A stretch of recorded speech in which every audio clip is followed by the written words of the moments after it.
சூரியனை ஆய்வு செய்யும் ஆதித்யா L1 விண்கலம் அனுப்பிய புதிய புகைப்படமானது வெளியிடப்பட்டுள்ளது. கடந்த மே மாதம் ஏற்பட்ட சூரிய புயலின் பொழுது விண்கலம் எடுத்த புகைப்படம் தற்பொழுது வெளியிடப்பட்டிருக்கிறது. அதனை இஸ்ரோ எக்ஸ் தளத்தில் பதிவிட்டிருக்கிறது. இது குறித்த முழு விவரங்களை அறிவோம். எமது செய்தியாளர் தாயுமானவன் இணைகிறார். Over to you Thayumanavan. Aditya L1 விண்கலத்தில் இருக்கக்கூடிய ஷூட் மற்றும் VELC ஆகிய கருவிகள் சூரியனுடைய ஆற்றல் மிக்க செயல்பாடுகளை மே மாதம் புகைப்படம் எடுத்து அனுப்பியிருப்பதை இஸ்ரோ தற்போது எக்ஸ் தளத்துல பதிவிட்டிருக்கிறது.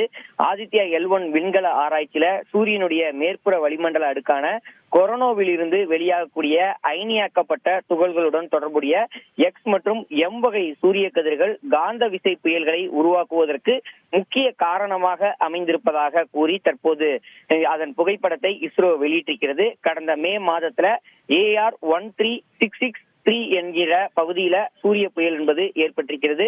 அப்போது இஸ்ரோவின் சார்பில் சூரியனை ஆராய்ச்சி செய்வதற்காக அனுப்பப்பட்ட ஆதித்யா L1 விண்கலம் தன் உள்ளாக வைத்திருக்கக்கூடிய அந்த ஷூட் மற்றும் VELC ஆகிய கருவிகள் மூலமாக சூரியனை எடுத்த புகைப்படம் என்பது வெளியிடப்பட்டிருக்கிறது.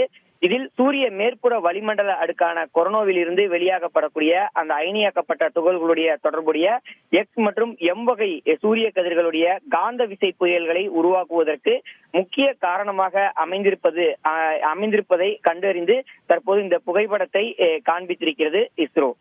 தகவல்களுக்கு நன்றி தாயுமானு. செய்திகளை உடனுக்குடன் தெரிந்து கொள்ள உடனே சப்ஸ்கிரைப் பண்ணுங்க.